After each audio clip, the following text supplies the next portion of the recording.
So at the beginning of every session, when I'm photographing a slightly older baby, I want to make sure that I've got everything ready.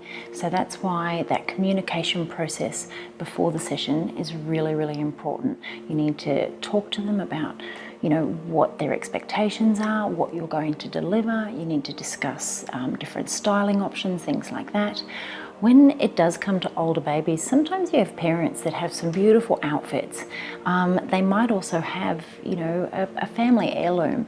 I do like to incorporate those into the photos, but that becomes part of the discussion. But I do have everything here. So when I'm communicating that styling sort of process with them, I ask them for all the information I need in terms of the look. Are we going with a more sort of vintagey look? Are we going with a modern look? Are we using a particular color? All of the answers that I get to the questions are going to help me start to set up prior to the shoot, because I know that I've got a very small window when I'm working with these babies to get the shots and to keep their attention. So I've got to have everything ready so I can go from one setup to the next. But I think about that process in terms of, well, can I get an awake shot and can I get an asleep shot? Does that sound right? With the baby in that particular setup. So in the posing bag, that's a no-brainer. I can do both, but in a prop, is it safe to put the baby in there awake, or is it best if you wait for that baby to be asleep when you use a prop that you've chosen? So they're the sort of things that you need to think about.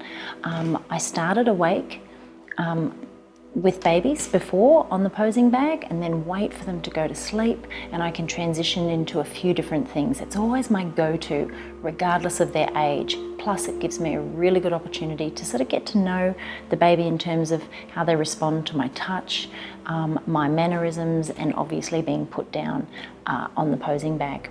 A few questions that I ask the parents, just like my newborn shoots, is, you know, when were they last fed? How often are they feeding? When was their last nap? When are they due for a nap? Things like that, so I can sort of look at the time and go, right, I've got 20 minutes before that baby's due to be fed, or they were fed 20 minutes ago, so I've got like a good couple of hours here.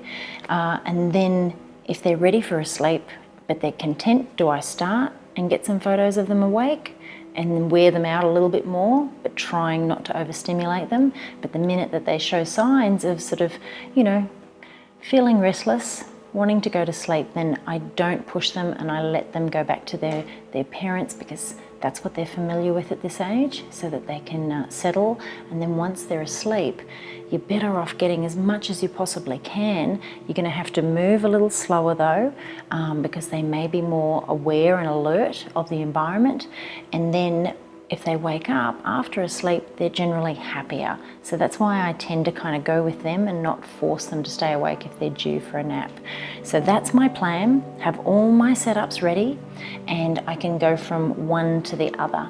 But I need to also create a very easy transitional workflow. So starting on here, I'm just going to photograph our baby girl awake.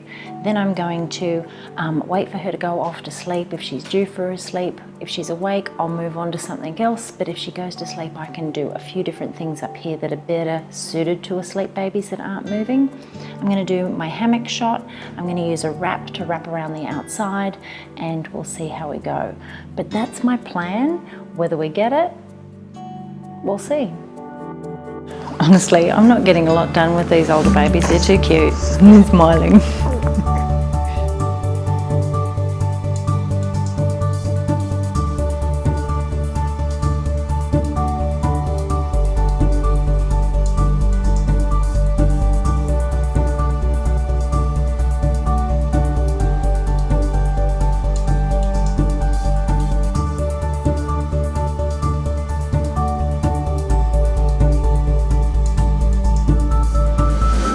My plan, whether we get it, we'll see.